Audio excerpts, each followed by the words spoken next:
It's all day. Sam Wilson, Steve Rogers. Pulling at the heartstrings. I'll do my best. That's why it's yours. That's why he's the GOAT. The GOAT. The world is on the brink of war. Adamantium have turned us against each other. Weapon Plus project It's on the Captain way. America's job to fix that. It's my job to fix it. Own that shit, Sam. Ooh, I got chills. You, Captain America, to help me rebuild the Avengers. Work with me, Sam. We'll show the world a better way forward.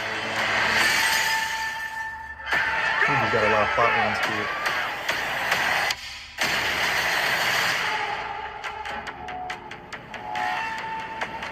That's tough, man.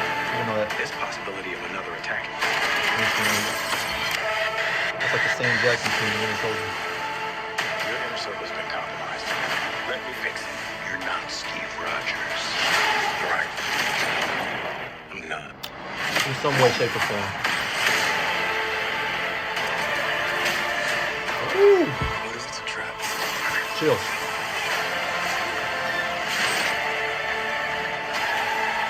Somebody's pulling the strings on everything. Oh, that editing goes crazy right there. It's like Iron Man 1. Captain America. You don't even know what this is. Yeah, we do. It's 5 here. I need it. You want me? Yeah. Come and get me! Come on, bro. That's so tough. That's so tough. TUFF tough. We need that. In IMAX. Yeah, I think it's safe to say that my excitement level for Brave New World is through the roof. In fact, it's traveling at supersonic through the air with Cap. But I just love the vibe of this trailer, respecting the past while embracing the future, and reminding everybody that Steve Rogers himself chose Sam Wilson to be Captain America. And that's my Captain America. So obviously that's going to be an overarching narrative of this story, but there's a lot happening in this movie. We also got the introduction of Tiamat Island, which apparently is going to be where Adamantium comes from in the MCU. Adamantium, where have you heard that before? I already know a lot of you know this, but for those that don't, Adamantium is the metal that makes Wolverine's skeletal system. It's one of the strongest metals in Marvel Comics history, and it's also really versatile because you can melt it. But what this is also teasing is the Weapons Plus project, or at least the MCU's version of it. We've seen it a lot in the X-Men movies with William Stryker. But just think about it. Captain America was the first domino to fall in them trying to perfect the perfect soldier. Taking a look at all of these characters in the MCU, yeah, we basically already have a Weapons Plus project, a roster basically. Yeah, in case you didn't know, Man-Thing, yeah, he's a product of one of the super soldier serums. Isaiah Bradley was a super soldier. Hulk was another product of them trying to perfect the super soldiers. And not too far after this movie, we're gonna get Sentry and Thunderbolts, and eventually the MCU's version of Wolverine. Looks like they're gonna try to recreate that scene with Nick Fury and Winter Soldier, but with my boy Gus Fring shooting at him. And we also got the tease at the six head himself, the leader, who's most likely the one pulling the strings behind all of this, or at least that's what they want us to think. In case you wanted to know what he looks like in this movie, yeah, that's basically it right there.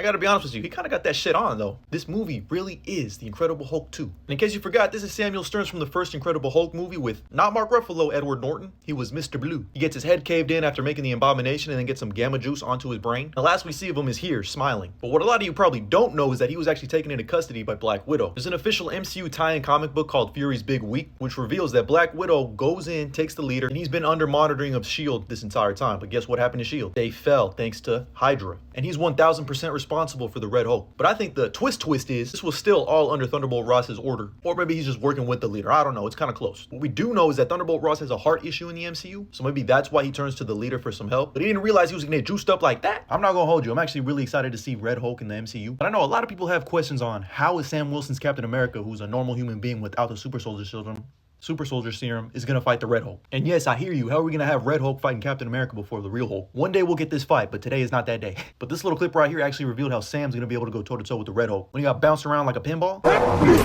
you can see his wings have kinetic energy. If you remember, they come from Wakanda, and they're made out of vibranium, but that's not all. Because just like Black Panther suit, he's going to be able to take damage with his wings and redistribute that kinetic energy back. AKA his best offense is his defense too. And this also makes a lot more sense than Sam Wilson just taking the super soldier serum, which makes absolutely no sense and is not in character at all. But what a lot of people don't realize is that the Red Hulk actually overheats. So as long as Sam Wilson can just stay in there for 12 rounds, he's gonna gas out. Either way, I'm excited for this movie. I can't wait for this fight, but let me know what you think about this down in the comments below. Make sure you follow me on all my other social media platforms. I'll have them up on the screen. And let's just keep building a fun, positive community that just can't miss.